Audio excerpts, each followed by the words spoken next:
Welcome to the Art of Comics. I'm your host, Andre Salazar. Very excited to talk to you today about The League of Extraordinary Gentlemen by Messrs. Alan Moore and Kevin O'Neill. This is the ultimate, the most recent and the final edition book of said League of Extraordinary Gentlemen, produced by, original of course, Wildstorm, ABC Comics, but now I believe it's top shelf. And let me tell you right now, you are in store for a most excellent, spectacular, amazing, wonderful, friendly episode you've ever seen of this wonderful comic made by these beautiful British men.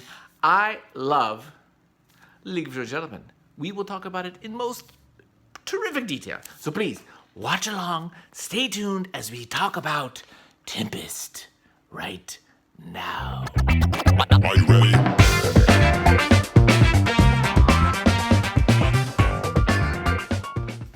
Boys and girls, I'm very excited to talk to you about this wonderful, wonderful book.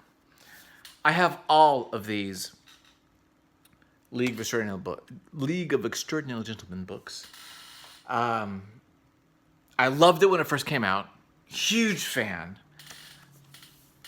I got them bound. I have bound copies. I have all the hardcovers, Nemo, everything.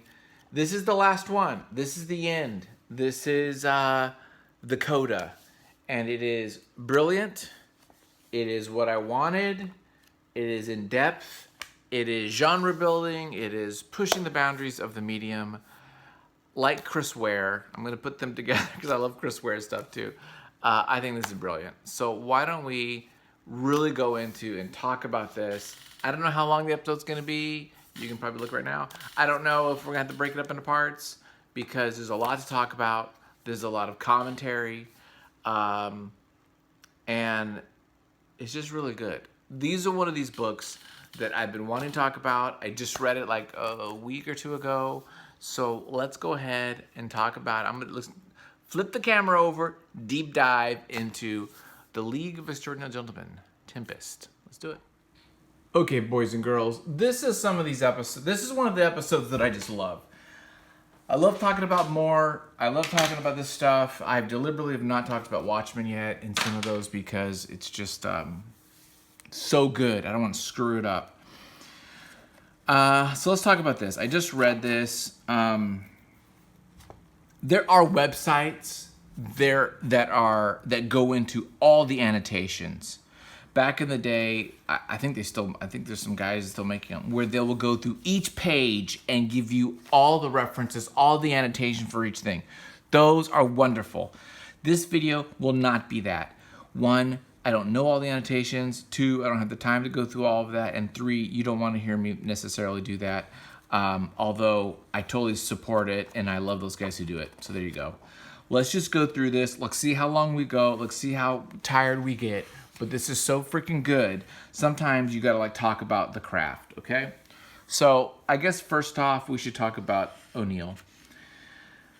Well, it's actually, you gotta talk about them both. But let's just talk about the story. I'm not even gonna try to break up O'Neill and Moore because Moore puts so much into his scripts that I feel like any kind of decision that's done artistically, visually, I don't know if Kevin did it or if Alan did it, so I'm not gonna try to separate that out because I don't know. Well, let's talk about the iconography. Of course, we have a lot of Egyptian things going on here. Each of these, books, post the first 2, have been, themed in certain worlds. Let's see here. Let me grab them really quickly.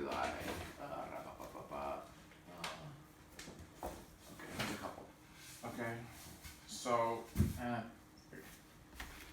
so we've got Heart of Ice, we've got Rose of Berlin. These are all different ones. These are specifically Nemo stories, and then they've had these different time period ones too. So they've all kind of had little themes and different kind of takes on different genres. This one continues that and is kind of the finale. So this is the end of the show, so to speak. This is the last comic the last League of Extraordinary Gentlemen that they're gonna do. I'm sorry, I'm gonna run through that name so much, so I'll just try to say League. I love these ads. I love them to death. I love all the stuff that they're doing. Todd Klein has been doing the freaking lettering since the beginning. Al's from Northampton. Kevin O'Neill's from London. There's just all these cool little things. I love the way they're self-deprecating on their skills and their abilities and their tactics and their roles and stuff. Just really fun stuff to kind of read. So they always do these cool ads. They've done them since the beginning. I love them to death. I also like this nice little, signature page. This is really fun. Any kind of thing that they put in here that's like about a book or library card, any kind of thing that they put in that's old-timey or reflects another type of work, I just love to death. I think it's great. So here we have our main characters, Mina, Orlando, and then Emma from the Avengers, the British Avengers, that is. Great pencil work. Line work. I'm assuming he's using repeated graph for almost everything. I really want to get actually the artist edition books because I think that would really break all that down for me. So I've been eyeballing the League artist edition. I really want it, but it's expensive. So there you go. Okay, these are all done. Illustrated masterpiece. If you guys haven't seen the illustrated kind of classics, I think they're called illustrated classics. They came out, I want to say in the 80s, but maybe even before that.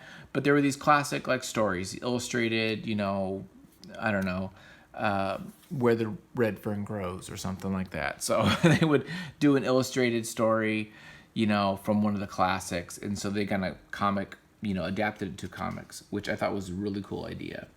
I haven't read a lot of those. I think I read a couple. I think even stuff like Anne Rice books were done that way too, but I could be wrong. I could be misremembering. But anyway, I love that idea.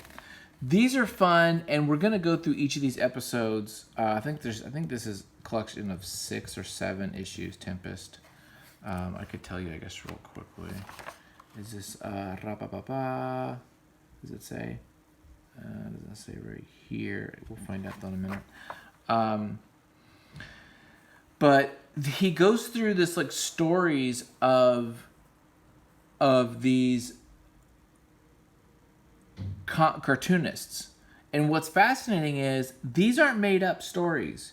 These are actual historical stories, from what I understand, of these characters. So this one's about Leo, right? Leo Baxtendale, and Leo Baxtendale was a real guy, and he drew for these. His first job was Evening Post, and he did the Goon Show, blah, blah, blah.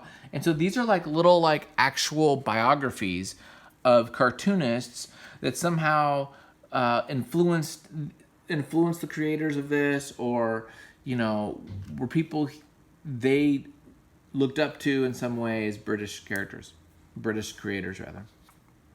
Okay, we're starting off our story. We're here, and I apologize. I didn't prep for this. I read this a couple weeks ago, but I'm just going to go into it because it's so dang good. I'm going to hopefully not F it up. We start here, the prologue, 2009, in Uganda. This is this Lazarus pit type of pool of rejuvenation, right? And so we get this idea that Mina has came here, Emma comes here, and Orlando, who is a boy. Orlando is kind of this interesting character because he kind of shifts gender every couple eons or millennia, what have you. So they go in here, they get kind of rejuvenated, and they're back to being young and perky. At the same time, we have this other story. So we have multiple stories, just the way Alan does it. He has our main thrust, which is, no pun intended, with the main characters, with kind of the League. But then we have this backstory, this kind of historical look of more of a golden age characters that were done here, all in black and white. But let me just back up. It's golden age, but in the future, if this makes any sense. It's 2996. So it's like these like superheroes, but in the future, and it's all going to come together here in a minute. But basically, we're setting up this other story of these guys in the kind of like futuristic world. And now we're back again. This is another prologue. So, prologue 3. Now we're in London, okay? And what do you know? We're seeing the Bond. We're seeing the M characters, I think, right? So we're learning about M, right? This is Moriarty. And we talk about the Black Dossier, all these different, this is a Black Dossier was from another one of these books. And we learned that M, we'll learn who he is in a minute if you don't know. But, oh, by the way, I don't know what it is. I'm a Mason, so I don't know what it is he's got to deal with the Masons, but he started off this series with the Masons' iconography as part of this Moriarty, MI6, CIA type of like covert information group. Okay, I don't know why he uses the square and compass, but he likes to do that. Good on him. I ain't got a problem with that. But yeah, he's using square and compass. He used that. He did this also with From Hell. He put a lot of like Masonic kind of imagery in there. Other than the symbol, there's nothing Masonic about the book or the story or the theme or the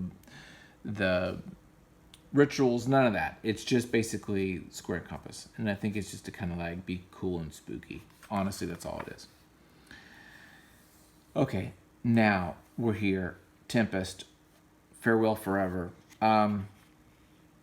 So here we're in Core. We're in this place that originally was one of the places that they're looking for Nemo. So they're looking for the newest Nemo, or who that is right now. And then we're jumping again. So now we're jumping another story. Now we're back to the future. So here is, these two characters are the same characters that we had back in the black and white. It gets a little jumpy here, guys. And so just bear with me. I do really like these 4x3 panels. I like these little they're just like really cool little like shots of like movement, how it's done. They find this hidden, they know of this hidden, like, what do you call it? Like headquarters, superhero headquarters, basically for the Seven Stars, and they see the Seven Stars became like a comic book, and they're in like basically the justice societies or the Justice Leagues, like, domain. And so it's the Star Chamber, right, for the Seven Stars. This is where they are, and this is where it all used to be. And so they're like here trying to uncover what's going on. So they talk about how, no one's been here for 2 months. They're looking for people. They're trying to find this incident, right?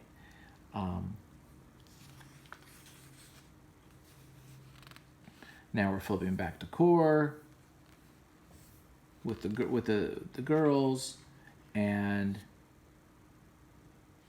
not MI6. I said MI6, but MI5.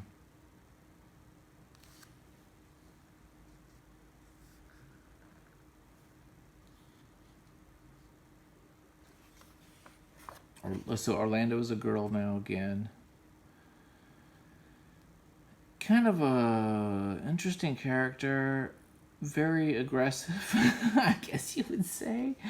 Kind of like the tough chick dude who is all about like piracy and adventure and sword wield, swashbuckling type things. I really like these little these little strips. I'm gonna flip it here so you guys can see this. These strips are super fun. They're done in this old school comic strip, almost like a Wally Wood type. Although the art's not really Wally Wood, but it's got that kind of like the strip format. And Farewells Aren't Forever it's all a Bond thing, right? This is James Bond. So Moriarty, James Bond, M is James Bond. That's the deal. And so we've got this, like, there was Champion Bond. Anyway, we'll get into that later. We see all these different Bonds that were there, and these were all like different operatives. And if you see, these are the actors, right? So there's Sean Connery. You've got Craig, whatever his face, Moore, all the different like actors that were James Bond. And so love the penman, love the great line work, just perfect. Love this stuff. Talks about these women that it's a classic send up of James Bond. He bangs all these chicks. He's sexually overactive. He's a man of mystery. He's got all these different personalities or people that have been him, and he's going to go find this pool of rejuvenation or of youth. And that's what these little strips are. Farewells Aren't Forever. So it's all a send up of like Bond stories and James Bond. And so, the League of Extraordinary Gentlemen is about getting characters in literature and using them, appropriating them, and kind of combining them in this universe where they're all together. James Bond, Harry Potter, all these like crazy characters that are more modern, he's putting those two as well into these stories. Okay, Harry Potter was a character in one of the other books. But James Bond is like kind of the main villain. He's like going to be the guy for this story. And it's basically a send-up of his like genre of the spy, hard-boiled genre with the League, right? And that's kind of like where he's going with that. Cool Easter egg here, we see, Austin Powers, that kind of classic, just like the movie, classic little shot, and a little suggestive imagery there of bubbling up. Okay, so I love these. We're gonna see these every go in. So the problem with this story is it's super complicated, and as Moore does, he's got a lot of different stories going. He's got the main story. He's got this like old school golden age Justice League story, and he's got the Bond strips, and they're all going to be coming together at some point. Okay, back to the Justice League story. These characters from the future are now in the past. They're looking for, the remnants of the seven stars, which the seven characters, of course, would be the Justice League, right? Those seven characters. So they're looking. They find this chick who was one of them originally. Now she's an old lady. She was like Sally Sparks or whatever her name is, Electro Woman. I made up Sally Sparks. I don't know who that is. Electro Girl. She's Electro Girl, right? She's like, I'm not a girl now. I'm a woman, don't you think? These guys are still stranded. They're looking, of course, for Nemo. And I love the writing here. I love all this stuff. I love the freaking, looks like the Yellow Submarine. That's what's crazy about this, is you can find all kinds of things drawn in here. That's probably something, too, that I don't even know. So every panel is full of little references to different media, right? Okay, they go in this crazy mists. Okay, now we're back to James Bond. He's going, this is interesting. Yeah, he's got I like this. You're only the reserved J series. The J series are the James Bond series. That's like the different guys who are kind of helping him. They're clones or they're like cronies of some sort. So the original James, or the big bad Mama James, he found this place on Kor, which is in Uganda, that he's going to have the pool. He's going to go there. He's going to find out about this. And so they go to core, they find the mysterious pool, and then, the one wimpy James, who's like a techie guy, he's helping him, and, he's like, take off my clothes, I'm going in this thing. He's like, are you sure about that? He's like, yes, take off my clothes. So he, gets naked, goes in there, and then, we don't know what happens. We'll find out in a minute.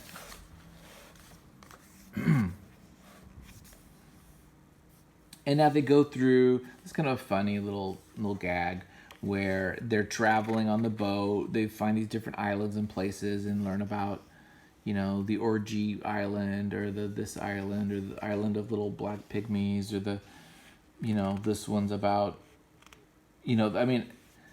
this is a great Brexit. They got like a Brexit type of island, it's all these kind of commentaries and political things and stuff like that. I love it. Oh, back to James Bond, right? Going back and forth. James Bond comes out. He's beautiful. He's young. And look at what he's the guy. The new M is the man, right? He gets his freaking tie on. He's got his suit. He's got his pistol. He's got his Marlboro. He's all ready to go. And before he leaves, of course, he gets cleaned, and he shoots and kills the crony James, the J series. And so now he sets a bomb. He's used the pool. He's going to go bang some girls, and he is done with this place. He's going to blow it up so no one else can use it, which is not cool, dude. And we see that right now. So he's there. Here's some of the other J agents. He said, what about that briefcase? He's like, don't worry about it. I must have left it at the pool. Farewells aren't forever. Classic, James Bond movie title. And boom. I don't know who Novik is. So that might spell out something or might be reference to an artist or a writer of the James Bond stories. I don't know. I'd have to look that up. Comment below if you know. Okay. So this is great. In their little submarine adventures as they're going to these different islands, they have this crazy dude who's just walking in the ocean, grabs these girls, and he's like, okay, we're going somewhere, sister. We're going to do one more episode. I think I'm going to make this a couple parts. So we're already at 20 minutes. We're going to do one more. 7 stars. I love this. This, of course, is an homage to Justice League. I think it's Justice League #1 with Starro. This would be Starro. I could be wrong. Let me know. I think this is the cover of Justice League 1 is with Starro. I think so. So yeah, these are all kind of analogs of those characters, and Captain Universe, Marsman, Saturn, Astro, Vol, Flash Avenger, Zom, and Electro Girl. Marsman, of course, Martian Manhunter, Captain Universe, Superman. Electro Girl is just Electro Girl. We'll find out more about these others. If I haven't told you how much I love these ads, they are brilliant. He's been doing them the whole time. I would just get posters of all these freaking ads. I love them. They're hilarious. Some of them, none of these are real. I think the original ones were real. These are just like gags, but I can't believe it's not a Luger. I mean, it's great. Ammo on request. I mean, it's so awesome. Okay, this is, of course, another homage to that great splash page cover of one of the Justice League covers where you have like all the characters there with their little like name plates and stuff. Brilliant. So we're gonna see a lot of that stuff. I mean, not only are they homaging the characters, but the circumstances, the iconography and panels and the classic images, all that stuff. They're putting it in here, not only to give it a little bit more like flavor and for us nerds to like be stoked about. So Vol the Invisible is the one that's kind of like the leader for some reason. Vol the Invisible, we don't really know if he's related to the Invisible Man, who's kind of a villain in the first, or not. We're going to learn a little bit more about Vol later, but yeah, Vol's invisible right here. So that's kind of going on. And he actually talks a little bit, that's right. He talks a little bit about his history or what he says it is. You don't really know. It's an unreliable narrator. But here's him talking about getting shot, and he had this gadget, and he used it to help people, and he actually took it from the guy who used it originally, right? And he says right here, I'm neither as frail nor as young as you suppose, Henry Vole, and yet you're not my first invisible man. So that kind of leads me to believe that somehow he's related. When he says he's not my first invisible man, he killed maybe the original one back in the day. It's hard to know. I'm successor to this man, but unlike the first Vole, my intentions are honorable. So he's talking about how, the original Vole was this evil guy who used it as a thief and stuff like that. And so he killed him and is now using that power for good. That's the gist. And then, of course, Captain Universe says, my cosmic awareness confirms that he's telling the truth.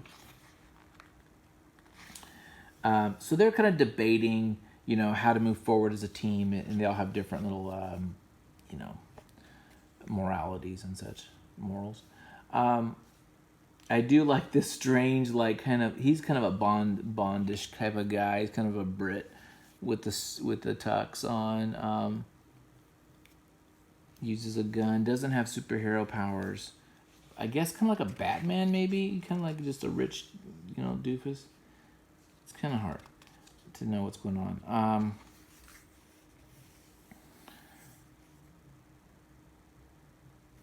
So yeah, here we're kind of introduced to these other characters as well. The magician guy, and there's Marsman. And Marsman now gives him his story. And this has got this this is like classic art. I love when you do the talking heads and you put the little head there next to the caption. They don't do that anymore, but I really loved it. They did it definitely, in the 50s with like EC comic stuff. Definitely in the, Marvel and DC used it as well back in the 60s, 70s, even 80s. I think you would see that kind of stuff. And creepy Warren comics would do that. Okay, a lot of background, so they're giving their kind of histories, so we all kind of get to know a little bit more about the 7 stars. And send it to the stars. Here we have wonderful, letters. I don't know if I'm assuming these are wrong, or these are like fake, but they might be real. I don't know. And then you have like a who's who. Remember who's who, you guys? Who's who in Marvel Universe, we would have like a page and you would talk all about the history. You got a who's who on each of these. So I love that stuff. I'm a huge freaking fan. Okay, we're going to do another issue. Why not? We'll do issue, this issue, was that all issue 1? Hang on. Was that all issue 1? That can't be right. It must have been. Yeah. I'm sorry. That was issue 1. Let's do issue 2. And we'll stop there and we'll do more later. Okay. This is taken from those like old, magazine, those like sci-fi comics magazine. Notice the Fumati, like the actual photography of Mina Murray there, and we're gonna see some more. They're gonna use some like kind of Fumetti kind of stuff. I like. Frank Bellamy, another real character, real artist creator that they mentioned, which is really cool. And now we see M, also known as James Bond. Here, he's now back in his pad. He's in his little freaking 60s, globe seat. He's naked after taking these girls, the daughter and the mother team. And he blew up the pool of immortality. He's now looking for the League, looking for these people, and trying to cause havoc. Flip it over to the past. This is now the past. These are 2 characters that we're going to learn a little bit more about. One is a god, one is a giant. Kind of like talking about how superheroes are the new gods, and it's kind of like giving that correlation between like Samson and this former god. And now so this is kind of a little flashback. We'll get more on this later. And then now we're back to the time with our little triplets. So I do like this. It's just got some really fun gags. We don't know who this big old character dude is, but he is not playing around, and he's like, look, I don't want no. It's like, I don't know. There's just some great freaking comedies in here. And of course, Orlando's gonna try to stab him, but then when she sees that, you better put it down. And so, he's just not playing with these girls. He's like, here's your ship. You want your ship? Funk. Throws it off in the bushes or in the ocean. And I do love these like Chicago Sunday Tribune, almost like a kind of like a Nemo, like a Finding Nemo. Not Finding Nemo. Sorry. What is it? No, not Finding Nemo. Just left my brain. The little boy sleeping. Nemo. You know what I'm talking about. Okay, I'm not gonna stop it. The Winsor McKay Nemo. Sleepy Nemo. Sleepy Nightmare Nemo. What is it? Nightmare Nemo? No, it's like, my book is in my room. It's in my room. I don't have it right here. It's like, anyway, Winsor McKay. Forget about it. Ignore it. Just keep going. Okay, tells the girls, get dressed. Then there's these new characters coming in. The pink child, which is very strange. It's got to be referenced to somebody. And then this weird little, like, lackey guy. Okay, flash over now to... Now we're in... I think this is the future. This is the future. They're going to go visit they're going to go find the 7 stars now that it's, been hundreds of years later. And now we're in like a convalescent home. A convalescent home for superheroes. This is after they've all have been used up. Their powers are gone. Their minds are gone. And they're just like dilapidated. So, you have things like, Plastic Man trying to hang himself. And, they've got freaking Green Arrow here, There's different characters. I'm not sure what the swastika and the Captain America thing is about, but I'm sure it's a reference to something specific. I just don't know it. Maybe even, I don't know. There's some great lines in here about superheroes and their usefulness or lack of usefulness as they get older or as society changes. Really just good commentary, which I really like. It's very it's in your face, but it's also subversive. Okay. Another story. If it's not more complicated, a 4th story running through this called Prospero's Men. Prospero, this magician type character, it's also Shakespearean, and how he has these men or these people that will work for him. Part of the story is, as you can see, the League's men. So this is Mina, this is Alan Quartermain, this is Hyde, right? And so how they worked for him, helped him solve these cases, did the job, right? And these are all kind of part of a dossier, right, that he's reading called Prospero's Men, right? So I love this. I love Lincoln Island. I love I love these tearaway, cutaway, called tearaway or cutaway. These cutaway drawings. I love them to death. Just really fun to look at, to see the designs of different things that's going on. This will definitely be important towards the end. We see we have the key. It shows all these places. Janny Nemo, his spots, Janny Nemo. It's just cool. It's just really freaking neat. So we find out the newest Nemo, who's taken the mantle of Nemo, is this young guy here. So he is the newest Nemo, and he's there, and he's kind of like decked out in this kind of a cool suit and everything. And he's like, "What are you doing on my island? Why are you here? What's your deal, dude?" Boom, boom, boom. Now we switch over here. So now we're back with the future, kind of a post superhero world, and they're still looking for getting more information about the seven samurais, or excuse me, 7 stars, and they see they meet Mr.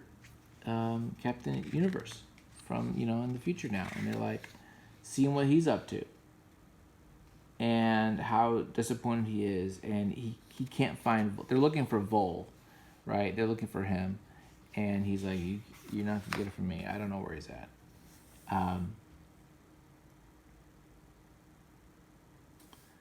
This is hilarious.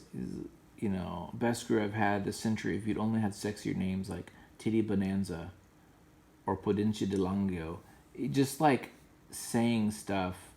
I mean, Titty Bonanza, just like using that again, using those tropes of Bond, just to kind of like put it in your face. And so this is who Bond is. Bond, and this is actually a really cool idea where it's almost like his whole body, right? I really like this kind of idea of the symmetry of this almost as an image, and how he's going down these different places. So he's got his submarine. He's got his like Bond. I don't know what the S is for. I can't remember what that is. So he's going off to look for this magical kingdom, which they're going to find out about in a minute. Where Prospero is, basically. He's going to go try to find Prospero. Now, this is cool too. If you guys remember these like tearaway dolls that you would cut out the dresses and you would like flip over the tabs and put these little outfits on them. I love this. I just think it's so freaking cool to have these little. I just love this kind of stuff. So and they're doing this because this is where they're looking for. Look at it, take care, girls. They're doing this because this is where they're like coming up their outfits. So okay, get some clothes on. You need some clothes, and so this is the gear they all picked, and I thought it was just really cool. Emma again is from Avengers. Avengers was a TV show back in I think the 60s, which was like a kind of fun British show. Emma Peel was her name, and she was like a crime fighter, kind of like a James Bond, actually, like a spy-ish character. Now, this is kind of a weird robotic computer kind of simulating AI system, this thing. And I really just want to talk about the art. It really kind of cool composite here that they did. We've never seen this before, but I like these, like, I don't know if it's oil and water drops, or I don't know what it is specifically, but there's some photography here and some kind of fun little weirdness that I really dig.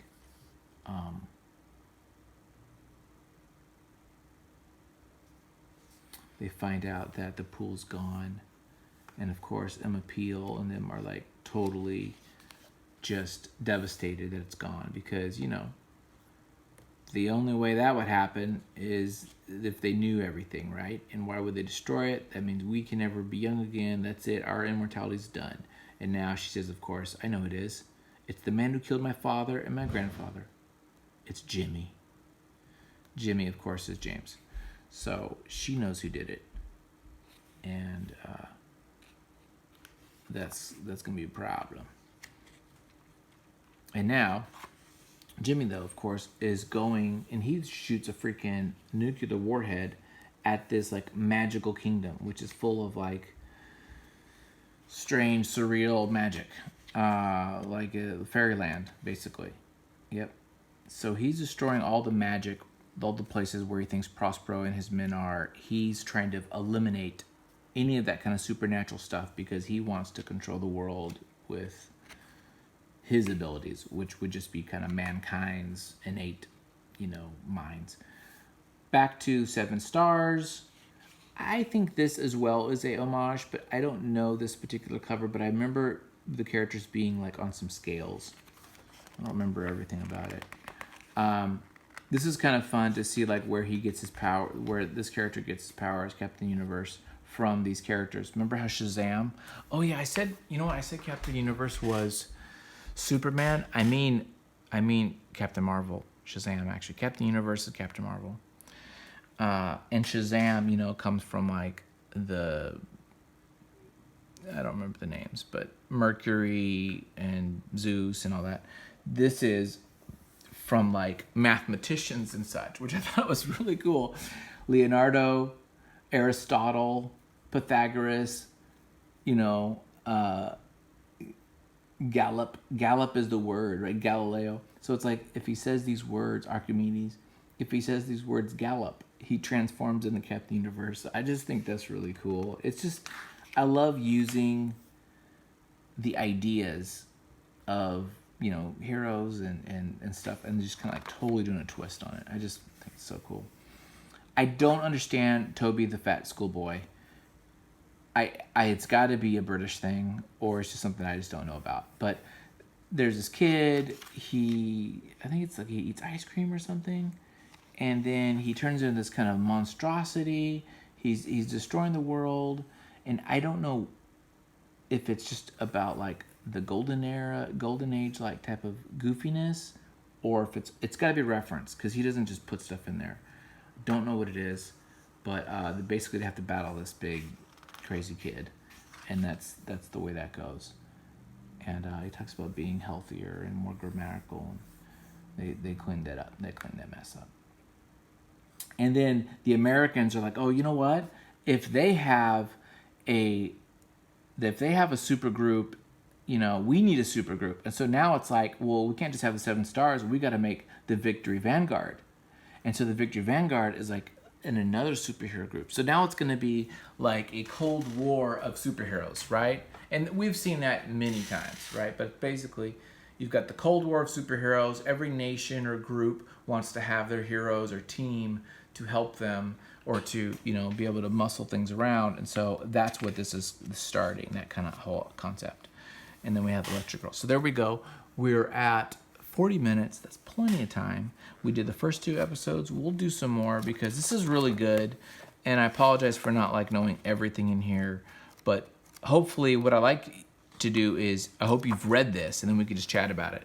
Anyway, thanks so much. Appreciate you guys. Subscribe, link, comment, all that kind of crap. And have a great week. You're the best.